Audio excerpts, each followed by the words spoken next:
Good morning children. आज new chapter science में start करते हैं, चैप्टर नंबर 8। ऑलरेडी आपने 8th स्टैंडर्ड में पढ़ा हुआ ये लेसन का नाम क्या है, how do the organism reproduce.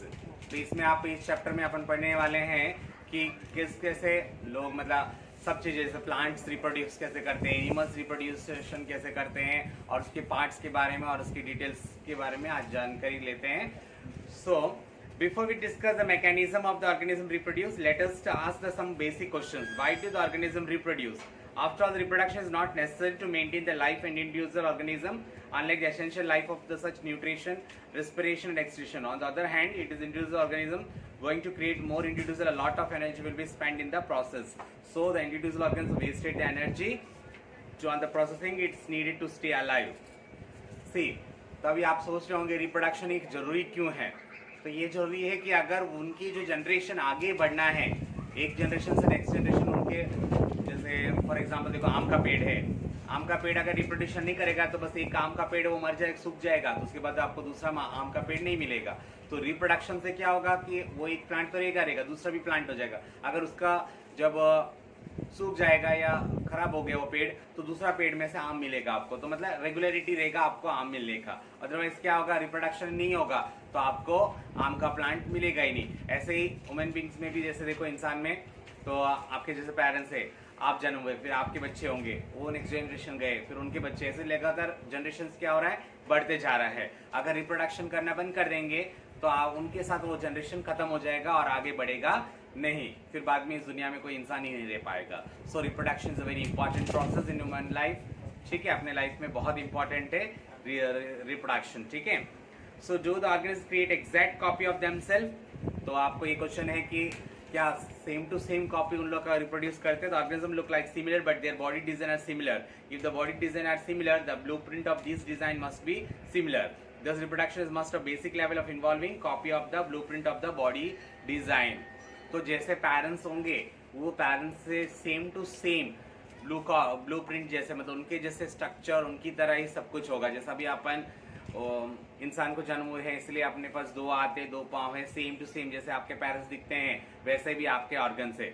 ऐसा नहीं कि आपके पेरेंट्स को 2 पाँव हैं और आपको 4 पाँव नहीं हो सकते हैं। ठीक है, तो ऐसे इम्पॉसिबल है। पेरेंट्स का ब्लूप्रिंट होते हैं तुम तो पेरेंट्स के जैसे ही, और कोई लोग तो सेम टू फेस भी थोड़ा थोड़ा मैचिंग्स होते हैं, हैबिट्स भी। जैसे फॉर एग्जांपल मम्मी को अगर राइट हैंड से लिखने का आदत होता है तो उनके बच्चे को भी मोस्ट ऑफ 1-2 बच्चे को तो होता ही है हैबिट राइट हैंड से लिखने का, तो मतलब उनका DNA same to same copy होता है। जैसा अभी आम का बीज डालोगे तो आम का पेड़ ही उगेगा ना, ऐसा नहीं कि आम का पेड़ लगाए तो आपको दूसरा जामुन का पेड़ उग जाएगा। तो जैसा कॉपी ही होता है, एग्जैक्ट कॉपी होता है। ठीक है, the chromosomes of the including cell contains information of these parents to next generation is a form of DNA। मैंने बोला ना, नेक्स्ट जनरेशन को जाने के लिए पेरेंट्स का जो डीएनए होगा वही डीएनए कॉपी होगा। And the information change, different proteins will be made, different proteins will eventually lead to the altered design. उसमें अगर प्रोटीन्स नहीं मिल पा रहे हैं या कुछ कमी के कारण, कभी कभी सोचते होगा आपके माइंड में ये क्वेश्चन होगा, हाँ सर ने तो बोला कि मम्मी पापा अगर परफेक्ट है, 2 पाँव 2 हाथ सब है, तो हम बच्चे को उतना होगा, तो क्यों थोड़े लोग हैंडीकैप जन्म होते हैं। That is also reason is there. DNA copy होते समय प्रोटीन्स की कमी या कुछ कमी हो गई होगी तो उसकी बॉडी में वो कमी आ जाएगा। जैसे फॉर एग्जांपल कोई लोग को चलने के लिए प्रॉब्लम होता है, किसी को हाथ नहीं आता बराबर से, तो वो प्रोटीन्स की कमी के कारण होता है। ठीक है, therefore the basic event of the creation of the DNA copy, the cells used to their chemical reaction to build a copy of DNA. This create 2 copy of DNA reproduced cell. They will need to be separate to each other, however keeping 1 copy of DNA in our original cell and simply pushing the other into the other not to work। तो 2 DNA copy होता है, एक DNA अपने आप में रख लेता है और एक DNA को फॉरवर्ड कर लेता है, वो कुछ यूज नहीं होता है। Because of the copy of pushed out of this not change in the organism of the structure maintain the life process. उनका स्ट्रक्चर मेंटेन सेम रखना चाहते हैं। Therefore DNA copy is the creation of additional cellular appearance and DNA of copy separate each of this own appearance and specially cell is divided to give the rise of 2 cells। तो DNA spread होते समय 2 sales prepare होते हैं। तो इसमें variations तो बहुत होते हैं। देखो, कोई वाइट होते हैं, कोई ब्लैक होते हैं, कोई हाइटेड होते हैं, कोई बहुत हाइट शॉर्ट हाइट वाले होते हैं, कोई फैट होता है, कोई थिन होता है।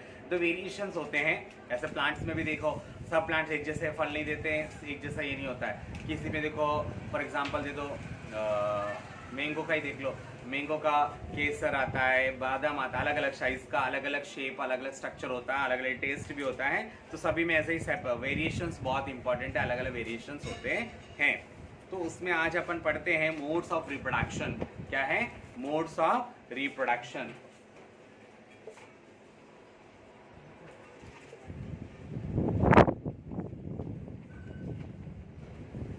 ठीक है, तो इसमें रिप्रोडक्शन में बहुत डिफरेंट डिफरेंट काइंड है। तो सबसे पहले रिप्रोडक्शन में अपन लिखते हैं फीजन। क्या है? फीजन। फीजन के बारे में आ जाते हैं। आप टेक्स्ट बुक रेफर करते रहना मेरे वीडियो के साथ। ठीक है, ये पेज नंबर 129 में है। Fission is a unicellular organism. देखो आपको पता है मल्टी सेल्युलर एक होता है और एक यूनिसेल्युलर।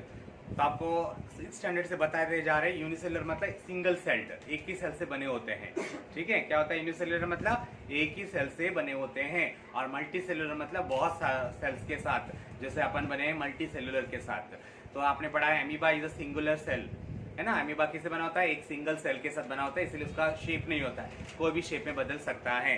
तो फ्यूजन उसमें होता है that is lead to creation of the new individual. Many different patterns of the fusion has been observed. Many bacteria protozoa simply split into two halves and during the cell division, this is in the organisms such as amoeba, and it splitted to the two cells and during the division of a plane. जिस मतलब पहले plane होता है और धीरे धीरे, जैसा अभी फॉर एग्जांपल एमीबा का ले लेते हैं, कुछ भी स्ट्रक्चर ले लो उसका, तो बीच में जो है न्यूक्लियर सेल है, फिर वो क्या होता है जैसे धीरे धीरे उसमें थोड़ा थोड़ा स्प्रेडिंग स्टार्ट होगा,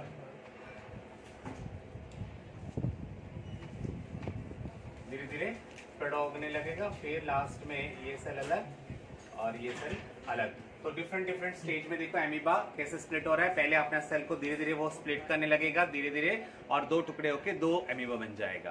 तो मतलब एक उसके बॉडी में से ही वो अपने दो टुकड़ा करके रिप्रोडक्शन करता है। ठीक है, इसमें मेल की जरूरत नहीं पड़ा और फीमेल की भी जरूरत नहीं पड़ा, खुद ही अपने बॉडी को ही दो टुकड़ा करके उसने अपना अपन में नहीं होता ऐसे नहीं कर सोच लेना अपन को दो टुकड़ा कर देंगे दो इंसान आ जाएंगे, अपन मर जाएंगे। ठीक है, एमीबा होता है अपने आप सिंगल सेल वाला है, इसलिए उस सेल को स्प्लिटिंग जब करते हैं ना, दो सेल में डिवाइड हो जाता है, एक सेल दो डिवाइड में हो जाता है, दो एमीबा बन जाता है, क्योंकि एक सिंगल सेल से बना होता है। ठीक है, सो however the unicellular organisms such as some of the bodies of seen in the Leishmania, which is causes Karl Azar, which is a wipe like a structure and one of the end, and it is organized of binary fusion occurs due to the oriented of relation to। वो भी ऐसे ही एक binary fusion of लेशमेनिया बोला है, उसमें भी ऐसे दो अलग अलग चीजों में डिवाइड हो जाता है।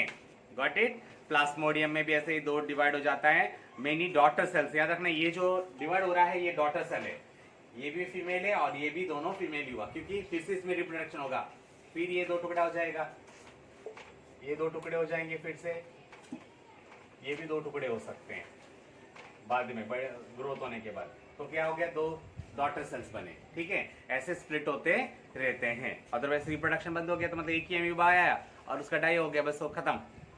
ऐसे नहीं होता, एक से एक बनता जाता है। ठीक है, फिर आते हैं फ्रेगमेंटेशन। नेक्स्ट प्रोसेस क्या है?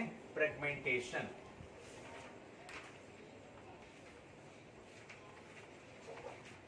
Fragmentation second process of reproduction. ठीक है, fragmentation is a multicellular organ which is related to simply body organism. Simply reproduce method can work still work. Spinogria is example of simply break up to the smaller pieces up to the maturation. These pieces of the fragmentation grow into the new individual. इसमें क्या होता है? Fragmentation में पूरा body टुकड़े टुकड़े हो जाता है। बॉडी क्या होता है? टुकड़े टुकड़े हो जाता है, और वो जो टुकड़े हुए वो सब फिर से इंडिविजुअल बन जाएंगे। अलग अलग टुकड़े हो जाएंगे, वो जो टुकड़ा हुआ वो सब जिंदा ही होते हैं। अलग अलग टुकड़े अलग अलग जो है इंडिविजुअल्स बन जाएंगे।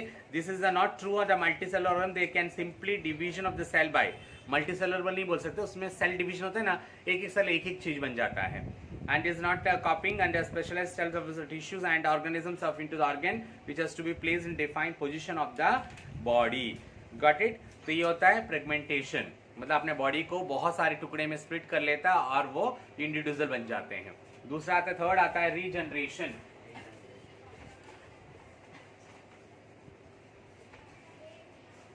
रीजनरेशन, ठीक है, गॉट इट। रीजनरेशन में क्या होता है, अपना बॉडी में से ही वो सेम ऐसे ही, मतलब फ्रेगमेंटेशन जैसे ही होता है, बट इसमें ज्यादा टुकड़े नहीं होते हैं। जैसे एक बॉडी है 3 टुकड़े हो जाता है, कितने टुकड़े होते हैं, ओनली 3। जैसे यहाँ पे एग्जांपल पेज नंबर दिया है, देखो इसका सुन लो पहले। Many fully organisms has the ability to rise in the new individual organ from their body. उसके खुद के बॉडी में से न्यू ऑर्गन्स बनेंगे। This is individual somehow cut and broken down into the many pieces and many of this pieces grow into special individual. For example simply like a hydra planaria can be cut into the many pieces and can pieces grow into complete organ. पहले टुकड़े हो जाते हैं और वो टुकड़े growth होके फिर से इंडिविजुअल। जैसे यहाँ पे देखो रीजनरेशन ऑफ प्लैनेरिया का दिया है, देखो पहले प्लैनेरिया दिया 3 टुकड़ा हो गया, ठीक है, हेड अलग हो गया, बीच में बॉडी अलग हो गया, टेल अलग हो गया। बट धीरे धीरे वो ग्रोथ होते हुए इस हेड को टेल आ गया, फिर दूसरा जो बीच का भाग है उसका हेड और टेल आ गया, और तीसरे वाले को क्या हो गया, हेड भी आ गया, टेल भी आ गया, ठीक है। तो इस वे में उसका स्प्लिटिंग हो जाता है, जैसा भी मैंने बताया ना।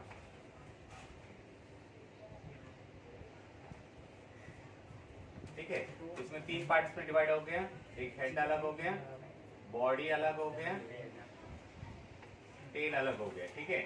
अभी ये हेड को बॉडी नीचे से ग्रोथ हो जाएगा, ये वाला जो पार्ट है उसको हेड भी हो जाएगा, टेल भी आ जाएगा, और इसको टेल के साथ हेड आ गया। तो तभी 3 इंडिविजुअल बन गए। क्या बन गए, एक पार्ट में से, एक ही बॉडी में से कितने अभी ऑर्गन्स बने, 3 ऑर्गन्स बने, ठीक है। तो ऐसे ही होता है। दूसरा आता है बर्डिंग। बर्डिंग में खाली हाइड्रा में ज्यादातर होता है, जैसे उसी बॉडी में साइड में से एक छोटा सा बर्ड आएगा, धीरे धीरे वो इंडिविजुअल में ग्रोथ होगा और वहां से कट हो जाएगा और 2 इंडिविजुअल हो जाएगा, उसको बोलेंगे बर्डिंग, ठीक है। इस पार्ट 1 में इतना रखते हैं। कल अपन पढ़ेंगे ट्रीज के बारे में, और उसके बाद अपने ह्यूमन बींग्स, इंसान के बारे में भी डिटेल से पढ़ेंगे। अभी इतना बैक्टीरिया और वायरस, मतलब बैक्टीरिया और ये सब के बारे में अपन पढ़ेंगे।